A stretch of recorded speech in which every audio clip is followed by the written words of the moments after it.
पालघर जिल्ह्यातील जव्हार मोखाडा तालुक्यात आरोग्य सेवेचा बोजवारा उडालाय।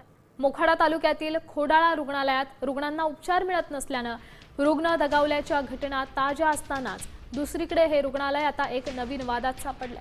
रुग्णालयातील बेडवर माणसांऐवजी चक्क कुत्रा झोपल्याचा धक्कादायक प्रकार समोर आलाय। रुग्णालयात डॉक्टर, परिचारिका आणि इतर कर्मचारी उपस्थित असताना देखील बेडवर कुत्रा झोपलाच कसा असा सवाल उपस्थित होतोय। त्यामुळे पुन्हा एकदा रुग्णालयाच्या बेजबाबदार कारभारावर प्रश्नचिन्ह निर्माण झाले।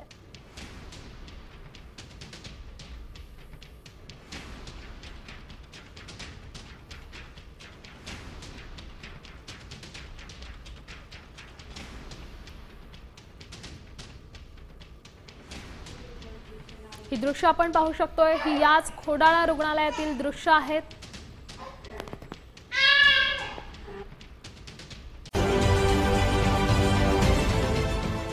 देश विदेशातील प्रत्येक घडामोडींचे लाईव्ह अपडेट मिळवण्यासाठी आता साम टीव्हीच्या सर्व सोशल मीडिया प्लॅटफॉर्मला लाईक, फॉलो आणि सबस्क्राईब करा। तसंच सर्व नोटिफिकेशनसाठी बेल आयकॉन प्रेस करायला विसरू नका।